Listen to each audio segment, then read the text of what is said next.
Байцгаана уу өдрийн төргий Lady House нэвтрүүлгийн эрхэм бүсгүйчүүдтэй энэ удаагийнхаа дугаарыг хэвлийн арьс одоо тэртээ эмэгтэй хүмүүс маань төрдгийн эмчинд төрсний дараа хэвлийн арьсаа яаж чангалах вэ гэдэг талаар энэ удаагийнхаа дугаараар ярилцахыг хүслээ.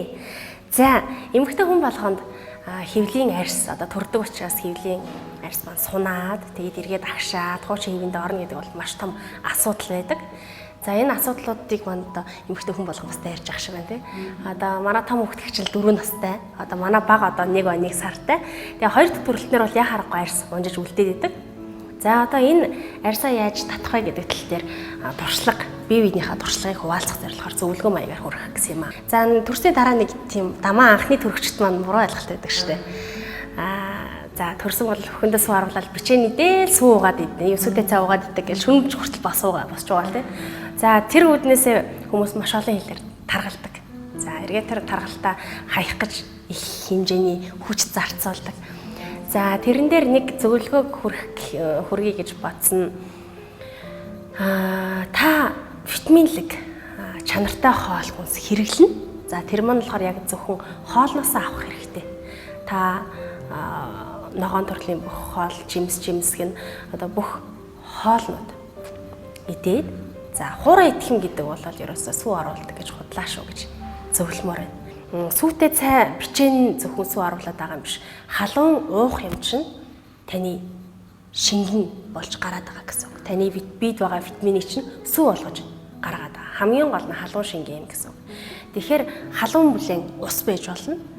За халуун бүлээн ногоон цай байж болно. За тэгээд их сүү оруулна гэвэл далайн байцаатай шүл нийлээ их сүү оруулдаг. Дээрээс нь бас гүзээ одоо монголчуудын дээр үеийн арга байдаг шүү дээ. Гүзээ чанаад гүзээний яг шүлэн, гүзээ чансан шүлэн сүү оруулдаг тий.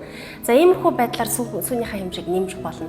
За тэгээд энэ хэвлийн арьс байгаа. За одоо манай хүүхэд ой 1 сартай гэхэд энэ хэвлийн арьс хичнээн цааталтаа булчин байгаа ч гэсэн арьс нь унжаад идэг. За энийг одоо яаж багсах вэ гэхээр одоо баадан гэж түрүүчийн хичээл дээр ярьсан тийм баадан ямар ч даавгаар байж болно.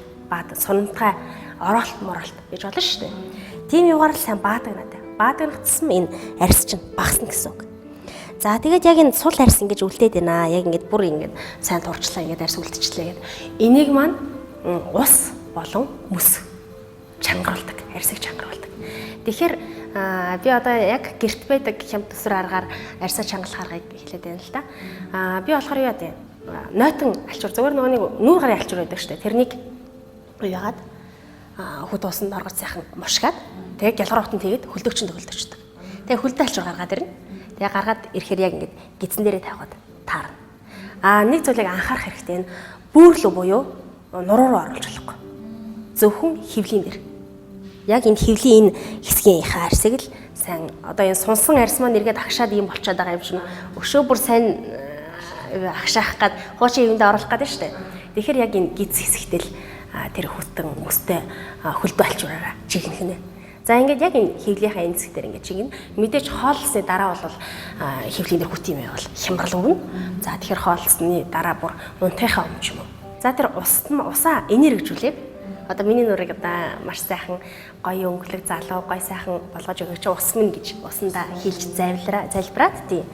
Тэгээд тэр энергижүүлсэн өөрийнхөө сайхан энергиэр энергижүүлсэн усаа хөлдөөчөнд жижигнэр хөлдөөж штэ. Тэгээд тэр хөлдөөсөн усаараа өглөө оройд нүр арчих. Тий. Бас нэг мөсний онцлог байдаг. Мөсөөр арчхаар жоохон хуур ашиг талтай байдаг. Мөсөөр арчсны дараа заавал чигшүүлгэж тос заавал бүрэх ёстой. За тийм ба. За тэгээд хэдүүлээ ингээд арьсаа яатсан хэвлийн дасгалуудыг арай өөр нэг янзаар хийж үзүүлье. За гуцаа байрлуулад хэвтээ дасгалтаа орё. За түрүүчийн хичээл дээр зөвхөн хэвлий ингэж дээшээ барьсан дасгалуудыг өгсөн баг. Одоо дуужилт явлаа. Гараа толгойнхоо ард аваад хоёр хөлөө өргөөд за эхлээд хөлөө томоор дуугаж иглээ. За толгой дээшийг өргөе. Толгой дэшээ өргөөд дугуйгаа жиглээ.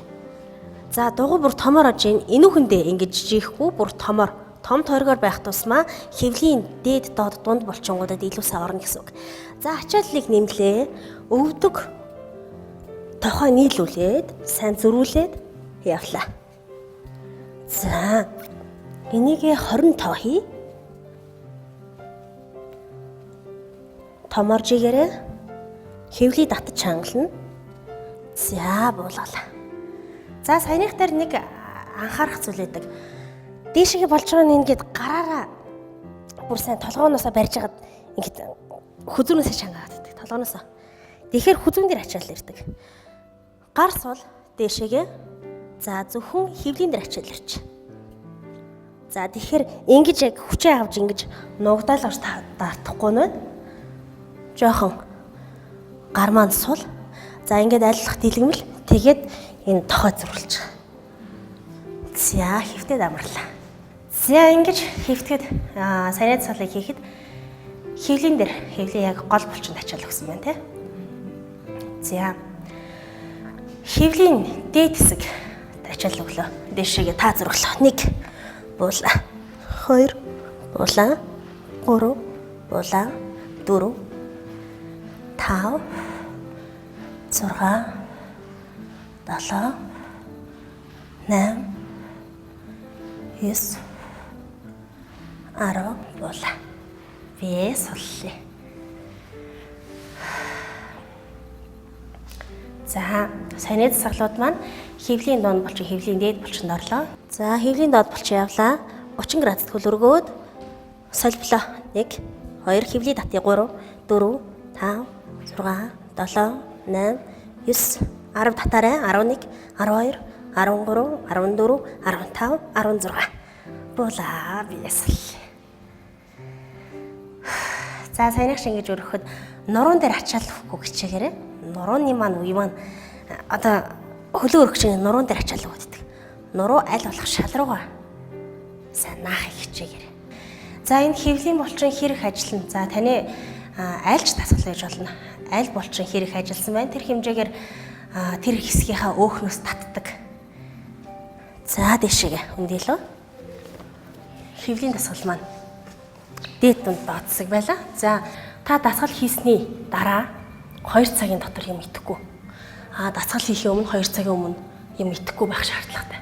Тэгжиж таны тэр ажилласан булчин маань ажилласан одоо хүчээ, энерги өөхнөөс чинь татна гэсэн үг. За бас удаан хугацаагаар тархалттай явцсан хүмүүс байдаг те. За тэр удаан хугацаагаар тархалттай явцсан хүмүүс маань цэллүүд гэж юм үүсээд байгаа. Одоо ингээ 3 4 давхар одоо бүр хатуурчсан өөхөн давхрууд үүссэн байгаа. За тэрнийг задлах олон арга байдгаас одоо сүүлээд манад зөвлөгөө өгөөд хүмүүс үрдэн гаргаад байгаа нь содтой бантоос гэж зөвлөд байгаа. Тэгэхээр таны одоо тэр сод маань гадна талаас нь би энэ тэр таны чулуужсан байгаа цэллүүдийг задлаад өгнө гэсэн үг. Маш их хэмжээгээр хөлөрдөг. За 20 минут яг хэвтгэд хангалттай 20-с илүү болохоор ус нь хурчин. Тэгээд иймэрхүү байдлаар өөрсдөө анхаараарай бас гэж үү. За бүх эзэгтэй нартаа, ээж нартаа, бүх охтуудаа гой сайхан байдал танаас эхэлдэг шүү гэж хэлмээр байна. Та өөрөө хэрвээ хүсч байвал та бүхнийг хийж чадах болно гэдэгт итгээрэй. Танд амжилт хүсье. За энэ удаагийн дугаар өндөрлөлөө. Дараагийн дугаараар уулзлаа. Түр баяртай.